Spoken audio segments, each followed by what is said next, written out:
Assalamualaikum warahmatullahi wabarakatuh. Saya Muhammad Fadil Nurul dari kelas 1 akan menjelaskan materi keempat, yaitu tentang cerpen. Saya masuk ke dalam. Pertama itu pengertian. Cerpen merupakan suatu karya sastra yang menempatkan tokoh dalam situasi tertentu. Cerpen ini memiliki 5 struktur. Yang pertama itu pengenalan situasi, di mana pada bagian ini merupakan penggambaran awal dari suatu cerita, pengenalan tokoh, latar, dan hubungan antar tokoh. Yang kedua yaitu ada pengungkapan peristiwa. Pada bagian ini merupakan awalnya timbulnya masalah. Yang ketiga merupakan masalah tersebut yang ada dalam cerpen itu tersebut meningkat. Yang keempat merupakan puncak atau klimaks, merupakan bagian yang sangat penting dalam cerpen karena pada bagian ini sangat menentukan nasib atau akhir dari cerita. Yang kelima yaitu penyelesaian atau kodah, yaitu bagian penyelesaian dari cerpen yang kita akan mengetahui bagaimana nasib atau keadaan tokoh terhadap peristiwa yang telah terjadi. Selanjutnya yaitu unsur intrinsik dalam cerpen. Yang pertama tema. Tema merupakan gagasan umum atau topik yang dibahas dalam cerpen. Yang kedua yaitu tokoh dan penokohan. Tokoh dalam cerpen dibagi menjadi 3, yaitu tokoh antagonis, tokoh protagonis, dan tokoh tritagonis. Yang ketiga yaitu latar atau tempat terjadinya cerita. Latar dalam cerpen dibagi menjadi 3, yaitu latar tempat, latar waktu, dan latar suasana.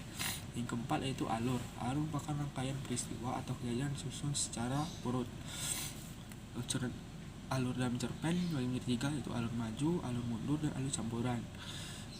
Selanjutnya yaitu gaya bahasa, yaitu cara penyampaian penulis terhadap pembaca. Yang ketujuh yaitu sudut pandang, yaitu cara penempatan penulis dalam cerpen. Yang ketujuh yaitu amanat atau pesan yang dapat diambil dalam suatu cerpen. Adapun nilai-nilai atau kehidupan atau pesan yang dapat diambil dari cerpen yaitu ada nilai agama, nilai sosial, nilai moral, dan nilai budaya. Selanjutnya yaitu kebahasaan cerpen. Pertama yaitu menggunakan kalimat bermakna lampau. Contohnya yaitu beberapa tahun yang lalu, ketika itu. Yang kedua itu menggunakan kata kerja yang mengungkapkan peristiwa. Contohnya itu menghindar, melompat. Yang ketiga yaitu menggunakan kata yang menyatakan urutan waktu. Contohnya sejak saat itu.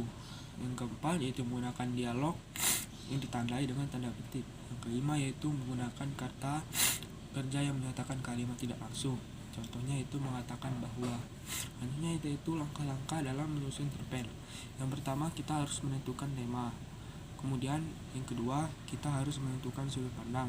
Dan yang ketiga kita harus menentukan perwatakan atau sifat pada tokoh dalam cerpen. Yang keempat menentukan latar. Dan yang kelima kita mengembangkan peristiwa-peristiwa yang dalam cerpen tersebut ke dalam alur cerita. Dan adapun hal-hal yang harus diperhatikan dalam menyunting cerpen, yang pertama yaitu keefektifan kalimat, yang kedua perpaduan kalimat atau kosi, yang ketiga yaitu ejaan, yang keempat yaitu ejaan, yang keempat yaitu diksi. Sekian dari saya. Assalamualaikum warahmatullahi wabarakatuh.